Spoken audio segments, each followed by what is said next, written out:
की शुरुआत होती है घने जंगल को दिखाने से, जिसके बीचों बीच एक छोटे से घर में एक बच्ची अपने डैड के साथ रहती है। बच्ची का नाम एना होता है। उसके डैड हमेशा उसे ऊपर वाले कमरे में रखते हैं, न नीचे आने देती है और न ही घर से बाहर ले जाती है। कमरे की छोटी सी खिड़की से वो बस बाहर देख सकती है, जा नहीं सकती। यहाँ उसके डैड बताते हैं कि घर के बाहर जंगल में खतरनाक जंगली मॉन्स्टर्स रहते हैं, जिन्हें वाइल्डलिंग कहा जाता है, और वो हर वक्त बाहर घूमते रहते हैं। उनके लंबे लंबे नोकदार काले नाखून होते हैं, बड़े बड़े दांत होते हैं और पूरा ही जिस्म बालों से ढका होता है। उन्होंने सभी इंसानों को मारकर खत्म कर दिया है और अब बस तुम और मैं ही जिंदा बचे हैं। यही वजह है कि मैं तुम्हें घर से बाहर जाने नहीं देता और तुम कभी गलती से भी ना चली जाना। डैड एना उस पर हमला करके उसे धक्का मारकर वहाँ से भाग जाती है। बाहर एलन का भाई गाड़ी में बैठा था, तो वो जल्दी से गाड़ी में बैठकर उसे गाड़ी चलाने का कहती है और ये लोग जंगल के रास्ते काफी आगे निकल आए थे। एक जगह वो गाड़ी रुकवाकर उसे बता देती है कि मैं कोई इंसान नहीं हूँ बल्कि एक जंगली मॉन्स्टर हूँ, वाइल्डलिंग। जो कहकर वो अकेले ही जंगल के रास्ते निकल जाती है और अब यहाँ रात हो गई थी। एलन के भाई को उसकी फिक्र थी, वो उसे अकेला नहीं छोड़ सकता था, इसलिए वो भी गाड़ी से उतरकर उसके पीछे पीछे चला जाता है, जहाँ वो नदी में नहाकर बाहर आई और एक जगह पर बैठ जाती है। अब एलन के भाई को फिक्र हो रही थी कि कहीं उसे ठंडा लग जाए, इसलिए वो पहले आग जलाता है और फिर एना को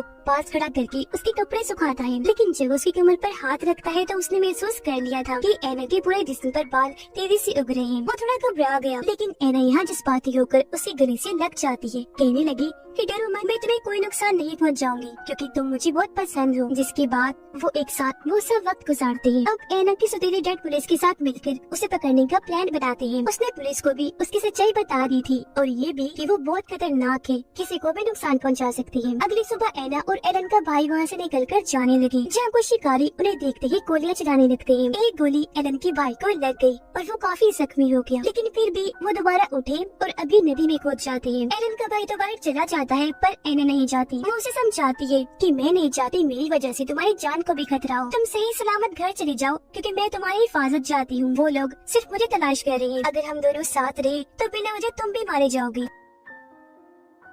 अब वो उसे अकेला तो नहीं करना चाहता था, लेकिन मजबूर था, इसलिए दूसरे रास्ते से घर के लिए निकल जाता है और एना जंगल में चली जाती है। एलन को अपना भाई मिल चुका था, वो एलन के गले से लग जाता है, रोते हुए कहता है कि मुझे एना की फिक्र हो रही है, वो खतरे में है, तो प्लीज उसे बचा लीजिए। एलन उसे चुप करवाकर एना की तलाश में निकल जाती है। उधर एना अब जंगलियों की तरह बनकर उस केव के लिए निकल जाती है, जहाँ उसे अपने मोम का स्केलेटन मिला था। कुछ दिन के बाद दिखाया गया कि एना का जिस्म बहुत तेजी से बदल रहा है और अब वो यहाँ के माहौल में रहने के लिए बिल्कुल तैयार हो चुकी है, क्योंकि अब वो काफी हद तक वाइल्डिंग बन गई है, जबकि शिकारी अभी भी उसे ढूंढ रहे थे। एक दिन एलन के भाई ने देखा कि एक पुलिस ऑफिसर एना को पकड़ने के लिए जा रहा है। उसने अपने साथ बहुत सारा पेट्रोल और हथियार औजार वगैरह ले लिए थे, जिसके बाद वो यहाँ से निकल गया। ये देखकर वो जल्दी से इस बारे में अपनी बहन एलन को बताता है। उधर एना पूरी तरह वाइल्डिंग बन गई थी और जो शिकारी उसे पकड़ने आई थी वो उन्हीं पर हमला कर देती है। जो भी उसके सामने आ रहा था वो झट से उस पर झपटती थी और उसे मार गिराती थी। इतनी ही देर में यहाँ एलन भी आ गई। वो गाड़ी से उतरकर देखती है कि वहाँ शिकारियों की लाशें बिखरी पड़ी हैं और उसे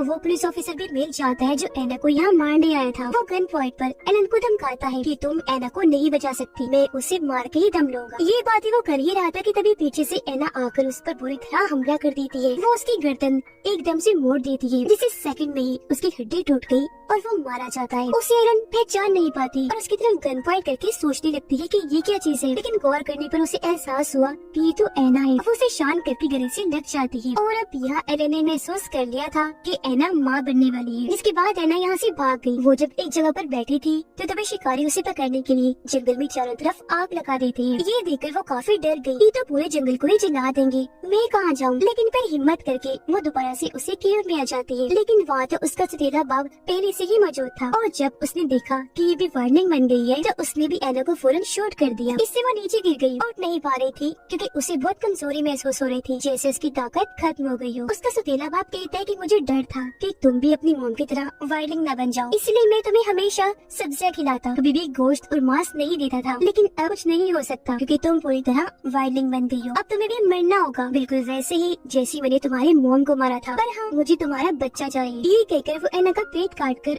बच्चा निकालने की कोशिश करता है, लेकिन यहाँ वो अपनी ताकत का इस्तेमाल करके जलती हुई लकड़ी यानी मशाल उठाती है और उसे अपने डैड की सीने में घुसाकर पूरा जोर लगाती है। वो पूरा चल गया और वहीं उसकी मौत हो जाती है और अब यहाँ उसकी पूरी ताकत खत्म हो गई थी, इसलिए वो चिल्लाकर नीचे गिर जाती है क्योंकि पेट भी कटा हुआ था। कुछ ही देर में यहाँ वो शिकारी आया जिसने एना को खाना खिलाया था और इस केव का रास्ता बताया था। वो एना के कटे हुए पेट पे टांगे लगाता है तो तब जाकर उसकी हालत थोड़ी बेहतर होती है। अब एक तरफ पुलिस वाले, एक तरफ शिकारी, तो एक तरफ एलन और उसका भाई सभी एना को ढूंढ रहे थे। फिर एलन और उसके भाई को एना एक जगह दिख भी जाती है, पर क्योंकि वो चाहते थे कि एना जिंदा रहे इसलिए वो किसी को भी कुछ नहीं बताते। अब ऐसे एना काफी दिन तक चलती रहती है, जिस बीच रास्ते में ही उसका बच्चा पैदा हो जाता है। वो बच्चे को लेकर फिर से चलती रही और आखिरकार नॉर्थ एरिया में आ ही जाती है जहाँ पर सभी वाइल्डलिंग्स रहती है। यहाँ सामने तेज रोशनी थी, तभी वो उस जगह से वाइल्डलिंग्स की आवाज सुनती है क्योंकि उसे एहसास हो गया था कि उस रोशनी के पीछे ही वाइल्डलिंग्स रहती है और वो उसकी तरफ ही चल देती है क्योंकि वहाँ उसकी फैमिली होगी और अब से वो अपने जैसे लोगों में ही रहेगी। इंसानों का बुरा बर्ताव वो इतने टाइम से जो बर्दाश्त कर रही थी अब उसे नहीं करना पड़ेगा। वो आजाद होगी और जाहिर है उसका बच्चा भी वाइल्डलिंग ही होगा जो वो उसे भी यहाँ आराम से पालेगी। और इसी के साथ इस फिल्म की कहानी यहीं पर खत्म।